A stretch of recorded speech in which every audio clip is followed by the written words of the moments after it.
In 1947, the average Indian only lived 32 years. Not because many could not grow old, many did. There were grandparents in villages. There were people who lived into their 70s and 80s. The problem was that millions of others never got the chance. Children were dying before their 5th birthday. Mothers died during childbirth. Infections were spreading rapidly. Diseases that are preventable today often prove to be fatal. Today, India's life expectancy is close to 70 years. In less than a century, India has added nearly 40 years to the human life. So what changed? How did one country manage to improve the health of more than 1 billion people, all within the span of a single lifetime? This is the story of India's health revolution. When people hear that life expectancy was 32 years at independence, they often imagine everyone dying at the age of 32. That's not what that number means. Life expectancy is just an average. A country where many children die young can have a very low life expectancy, even if some people live long lives. In the decades around independence, the infant mortality rate was around 150 deaths per 1,000 births. And roughly 1 in every 4 Indian children did not survive to their 5th birthday. Think about that for a moment. In a classroom of 40 children, 10 might never have made it to their school age. For most of human history, the challenge was not growing old, it was surviving childhood. And that is where India's health story begins.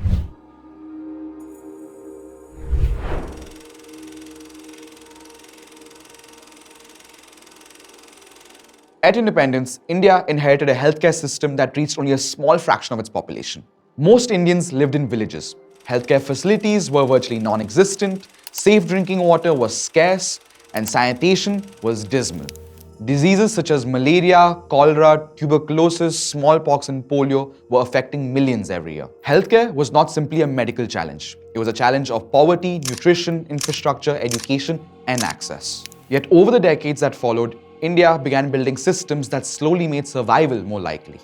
Not one hospital, not one program, but a series of changes that together improved the health of the nation. There was a time when smallpox was among the deadliest diseases in India. In the early years after independence, tens of thousands of Indians died from it every year. Then came one of the largest vaccination campaigns in human history. Village by village, district by district, India recorded its last case of smallpox in 1975. Within a generation, a disease that had killed millions globally disappeared from the country. The same happened with polio. Many Indians still remember a time where children were routinely paralyzed by the disease. In 2014, India declared itself polio-free.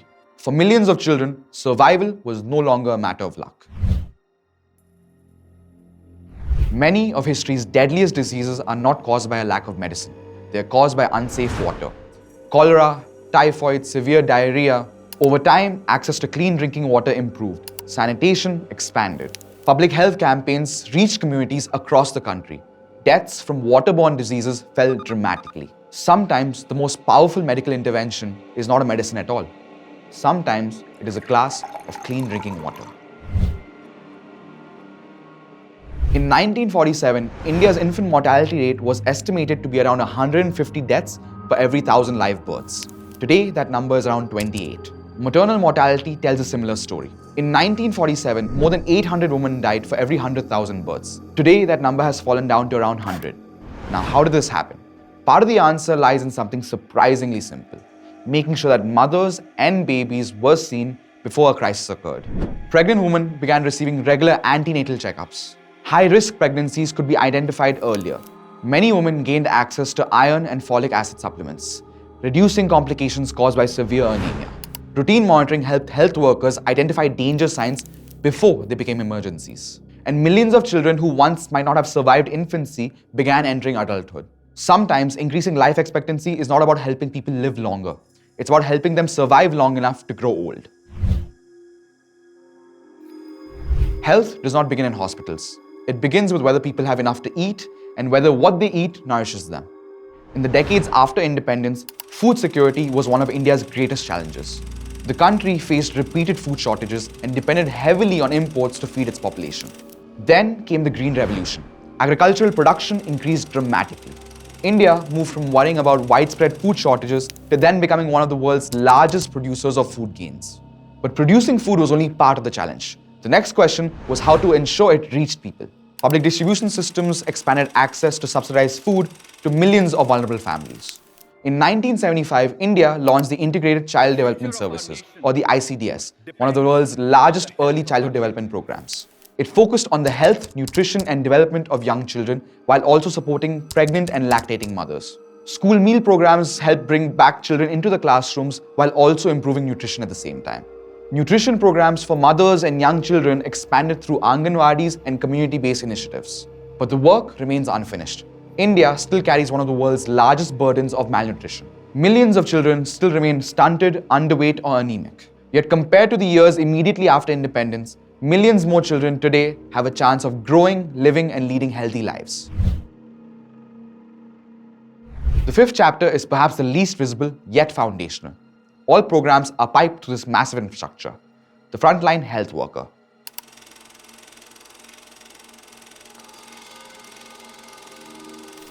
Today, India has more than 1 million ASHA workers, forming one of the largest community health workforces in the world. Alongside them are nurses, ANMs, and community health workers, and countless others who are working across villages, towns, and urban settlements. For millions of Indians, these are the people who are the first point of contact within the healthcare system. When we think of healthcare, we often think of hospitals. But many of India's greatest health gains happened far away from a large hospital. They happened in homes, in schools, in anganwadis, in village clinics. India's health revolution was not built only in cities. It was carried village to village by people who brought healthcare to places where hospitals could not. And that is exactly what the health worker is about. The people behind the statistics and the people who make healthcare work. But this story is not one of uninterrupted progress. Even today, millions of Indians struggle to access quality, timely, and affordable healthcare. There are remote villages where healthcare remains difficult to reach. There are migrant workers who fall through the cracks of the system. And there are urban settlements, even in India's largest cities, where access to care remains inadequate. The gains of the last 75 years have not reached everyone equally. And that is precisely why the work continues. As more Indians begin to live longer, the country's health problems are beginning to change as well. India is no longer fighting to survive. It is fighting to live well. And that may be the next great chapter in India's public health story. In one lifetime, India transformed from a country where survival was once uncertain to a country where millions can now reasonably expect to grow old. Behind every extra year of life is a vaccine, a mother, a health worker, a glass of clean drinking water, as well as a system that's slowly learning how to care. The story of Indian public health is not finished. It is still being written every single day by the people who are making healthcare more accessible, more equitable, and more humane. This is the health worker. What changed India the most? Vaccines, sanitation, maternal care, nutrition, or frontline health workers? Tell us in the comments and subscribe to The Health Worker for more such stories from the people who are shaping public health today.